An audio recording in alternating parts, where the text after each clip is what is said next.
പാനൂർ സ്ഫോടന കേസിൽ പാർട്ടി പ്രവർത്തകർ ഉൾപ്പെട്ടിട്ടില്ലെന്ന CPM വാദം പൊളിയുന്നു. മുഖ്യപ്രതി അടക്കം 4 പേർ ഡിവൈഎഫ്ഐ ഭാരവാഹികൾ. മുഖ്യ സൂത്രധാരനെന്ന് പോലീസ് പറയുന്ന ഡിവൈഎഫ്ഐ യൂണിറ്റ് സെക്രട്ടറി ഷിജോലിനായി തെരച്ചിൽ ഊർജിതമാക്കി. തെറ്റുകാരെന്ന് കണ്ടാൽ സംരക്ഷിക്കില്ലെന്ന് ഡിവൈഎഫ്ഐ സംസ്ഥാന സെക്രട്ടറി VK സനോജ് പറഞ്ഞു. കേസിൽ 2 പേരെ കൂടി ഉടൻ അറസ്റ്റ് ചെയ്തേക്കും. പാനൂർ സ്ഫോടന കേസിൽ ഇതുവരെ അറസ്റ്റിലായ 6 പേരിൽ 3 പേരും ഡിവൈഎഫ്ഐ ഭാരവാഹികൾ. മീത്തലെ Kunnothuparamba unit secretary Amal Babu, Kadungampoyil unit joint secretary Sayooj, മീത്തലെ Kunnothuparamba unit joint secretary Athul എന്നിവരാണ് ഭാരവാഹി പട്ടികയിലുള്ളത്. പ്രദേശത്തെ CPM റെഡ് വോളണ്ടിയർ ടീമിന്റെ ക്യാപ്റ്റൻ കൂടിയാണ് അമൽ ബാബു. ബോംബ് നിർമ്മാണത്തിന്റെ മുഖ്യ സൂത്രധാരനെന്ന് പോലീസ് പറയുന്ന Shijal DYFI Kunnothuparamba unit secretary.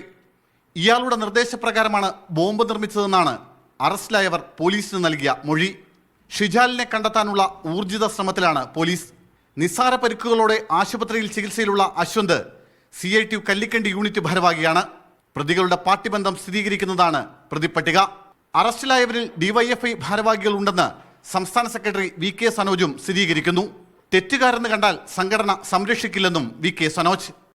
1-2 പേരുകൾ അവിടെ ഈ സംഘർഷം ഈ പ്രശ്നം നടന്ന ഉടൻ തന്നെ അവിടെ എത്തിയ ആളുകളിൽ ഭാരവാഹികളുണ്ട്, ഇല്ലാന്നും പറയുന്നില്ല.